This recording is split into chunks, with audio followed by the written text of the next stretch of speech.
Pipe placeholders are great during early design stages to claim some space for piping, and also quickly map out routings in the building. The Pipe Placeholder tool allows you to route pipe placeholders and then later convert it to regular pipe elements. When using the Pipe Placeholder tool, you can still specify the pipe type, diameter, and elevation, and then draw a quick one-line layout. To place a pipe placeholder, select Pipe Placeholder in the Plumbing and Piping panel of the System's ribbon. The ribbon changes to the Modify Place Pipe Placeholder contextual ribbon. The options that appear in the contextual ribbon and options bar are actually the same options that are available when creating piping using the Pipe tool.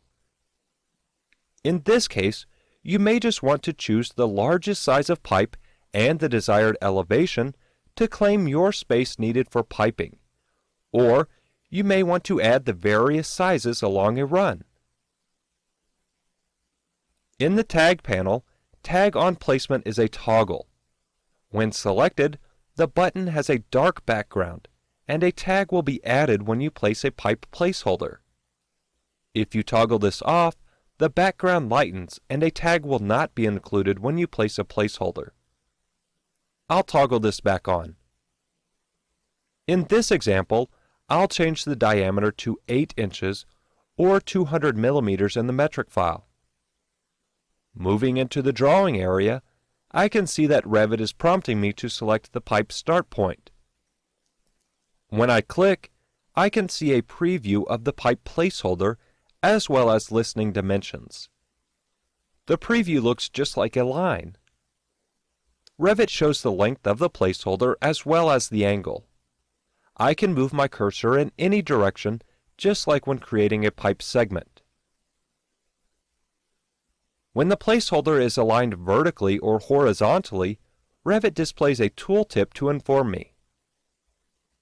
To create the placeholder, I can click to enter the endpoint, or type a specific distance and then press Enter.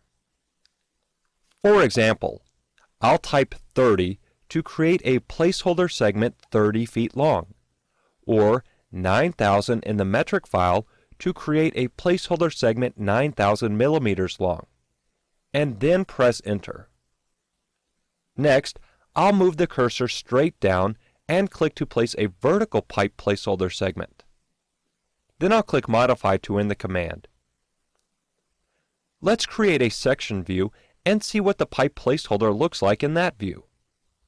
I'll switch to the View ribbon and choose Section from the Create panel. Then I'll click below the pipe placeholder to enter a starting point, move the cursor above the placeholder, and then click to enter the endpoint. Then I'll right-click and choose Go to View from the shortcut menu.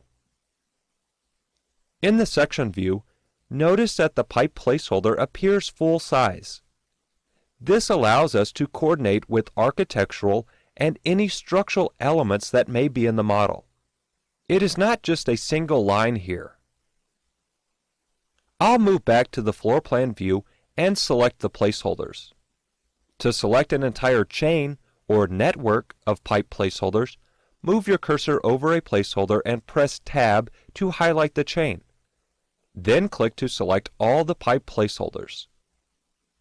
With the placeholders selected, two contextual ribbons appear. The Piping System's contextual ribbon appears because all piping is automatically placed in a pipe system, even pipe placeholders.